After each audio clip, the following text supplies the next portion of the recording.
Thanks for joining us again. Really quickly before we start, I'll pass this along to you guys. Next week's Cincinnati game is going to kick off at 3:30 Eastern, 2:30 Central. It'll either be on ESPN or ESPN2. The league just sent that out, so I wanted to catch you guys before we started. With that, we'll start taking questions for Coach. If you can, please use the raise your hand tool on the chat function, and we'll get started.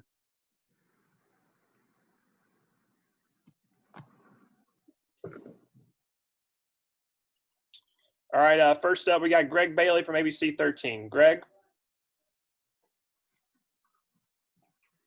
Hey, Dana, this is question number 1,000 about Marquez Stevenson. I'm sure that you've answered. Do you have a number in mind when you go into games where you just need to get the ball in his explosive backs option if they man coverage to get the ball in his hands? Am I the only one that couldn't hear that? Yeah, Greg, you broke up on this. Try it one more time. I know it's about Speedy and how many times they want to get him the ball. I didn't hear the rest of that. Yeah, Dana, I'm sorry if I'm breaking up, but do your quarterbacks always have the option if they see man coverage to change whatever the play is to immediately try to get him the ball? Yes, absolutely they do. That's been something that we've prided ourselves on for a lot of years. Not a set number. Obviously, the more the better, but we got to have other options too. I think Clayton's done a really good job of spreading the ball around, right? I mean, Speedy's he's a fantastic football player. He's quick twitch. He's high twitch.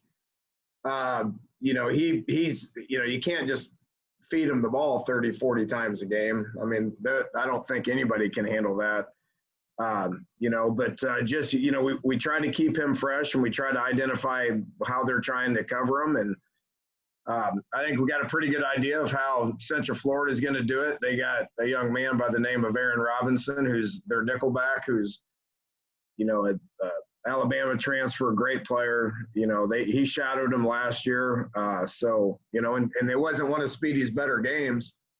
I think Speedy's pretty motivated, and he's worked hard on just being an all-around receiver for the last year. So he's excited about this matchup, and I'm excited about this matchup because I think Speedy's improved in a lot of different ways, and we're going to try to get him the ball as much as we possibly can. And yes, the quarterback can check things based on what defenses are, but at the end of the day, that's our job to identify that and put those guys in position to be successful.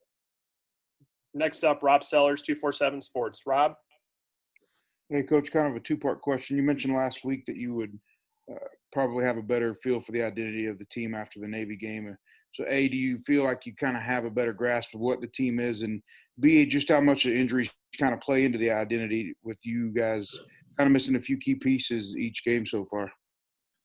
If injuries played a part in it, then it's just simply we don't care. We're not using those as excuses. We put other guys in there, and we expect them to play at a high level to be able to be successful. I learned more about our team. I think we're a group that likes to play. I love the camaraderie. You learn a little bit more about that when you travel because you spend more time with them. You get them, for an extra 3 or 4 hours. On the plane and on buses and stuff like that, hotels where, although the hotel here in Houston's been isolated based on COVID, a lot of times like home games, players are in the lobbies with their families and stuff for hours upon hours, but that didn't happen this year and obviously didn't happen in Annapolis as well. Like our team, and I think our team likes each other. Plays hard for each other. We do continue to do some dumb things, which, the majority of the dumb stuff this week was more pre-snap issues and some technique issues where previously more of the dumb stuff was, celebration stuff, post-snap stuff, celebration, unnecessary roughness, late hits, stuff like that, which we cleaned a lot of that stuff up. Honestly, obviously we were still way too penalized, and we'll continue to coach hard on technique. Is lack of practice and playing part of that? Probably. No excuse, got to get it cleaned up to where we don't go backwards. The 3 times we didn't score offensively, we were facing 3rd and 20, 3rd and 25, and 3rd and 26 or something like that, which you ain't overcoming that. When we didn't have those real negative things happen, we moved the ball and, either kicked field goals or scored touchdowns. So, still a little bit of a work in progress from a technique point of view, but I think our team's identity is we're going to play hard and we enjoy playing the game of football. Next question is from Ryan from GoCougs.com. Ryan. Hey, Dana. So you've struggled in the third quarter, a lot of it on third down, like you just talked about. Besides fixing the penalties, what can you do to correct that?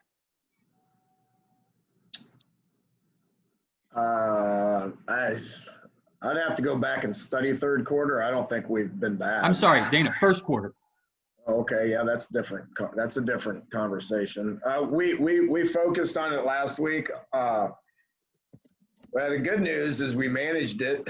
I don't know how much more I can talk about starting fast. We talked about it all week last week. I mean, if it was as easy as me talking about it and then doing it, then we wouldn't ever be having any conversations about anything. But we were down 7-3 at the end of the first quarter. Okay, that's a far cry from what the 38-10 first 2 games were. So I think we managed it better. Defense started good. They had a 3-and-out. The one special team snap on kickoff routine was a disaster, but Lane's first punt was a 61-yarder. Dalton's first kick was a field goal that was good. So I'd argue special teams started good. Defense, we started good. Offense, we had a ton of penalties and didn't do a very good job. So I got to fix offense, and then I guess our team will be fixed. I don't know. We're going to keep talking about it and hopefully improve on it. Next question, Joseph Duarte, Houston Chronicle. JD? Hey, Dana, going into the Navy game, was the plan to use Kyle as much as you did in the different ways, or was that kind of dictated on not having Mulba? And I was wondering behind him, I guess Kellen had one carry. Is that still developing to try to get some extra guys like him or Smoke step up so that you have some other options back there? Navy's really, really, really tricky with fronts, with just a bunch of different stuff. And Kyle's our most seasoned back. The other guys, Keelan and Smoke are still young and still learning and still developing, and we're bringing them along. And I think they're both going to be really good players for us. We leaned on Kyle. He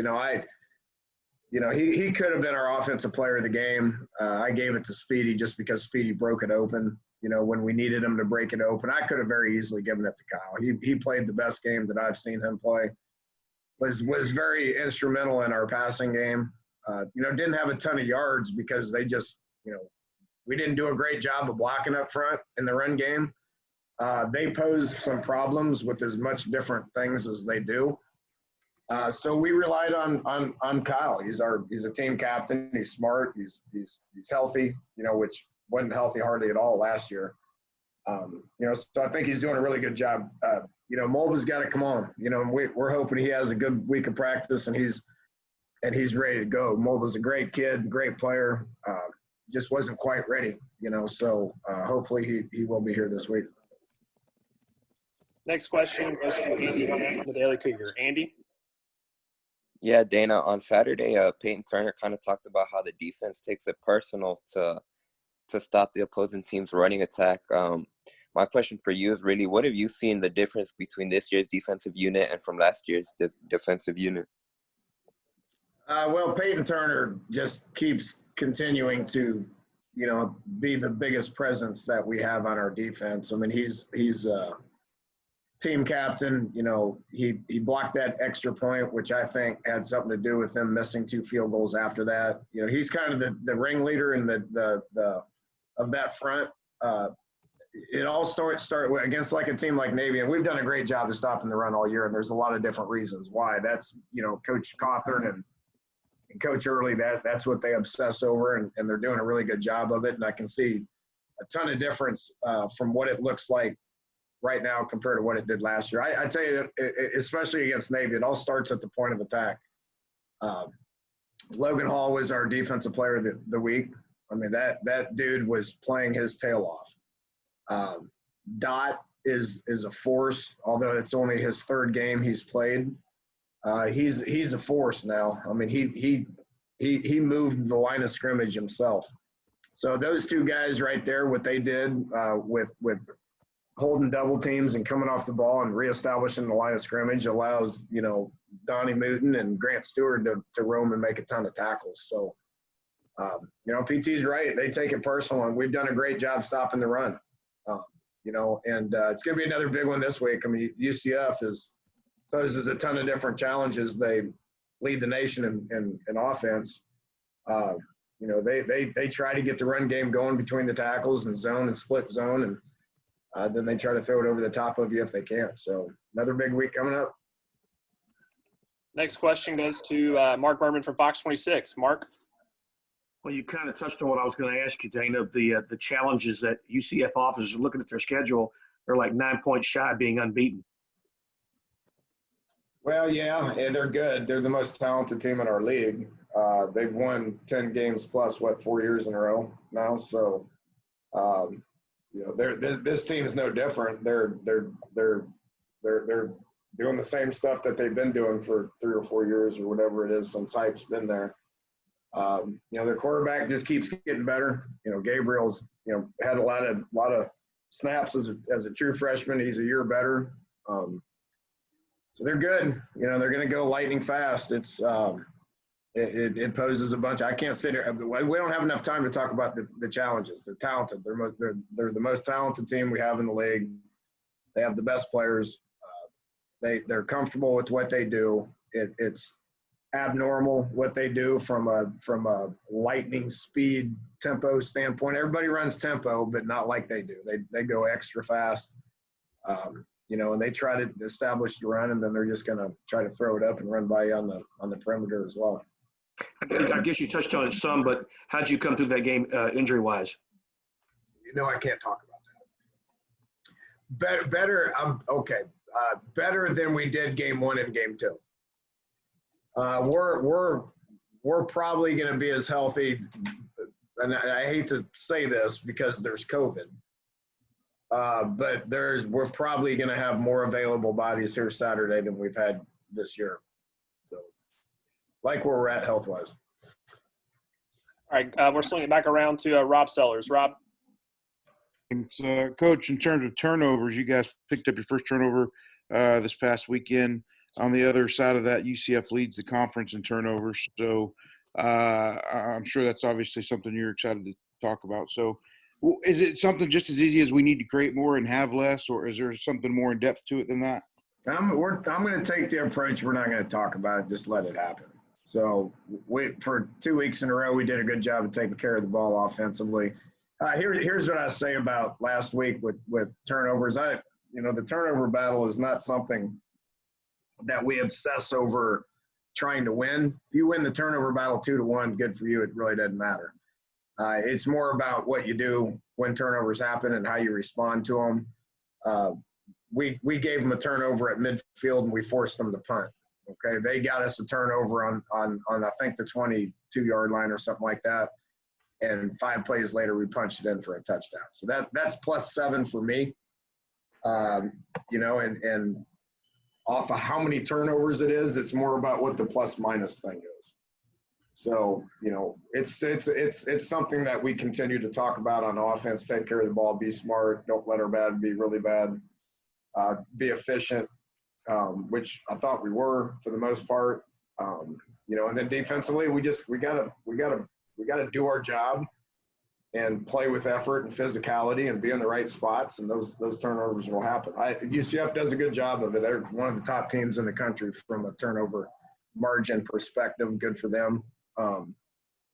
We turn it over, we need to stop them. And when defense gets turnovers, we need to convert them. Got time for 2 more. We'll go to Joseph first and then finish up with Ryan from Go Cougs. Joseph?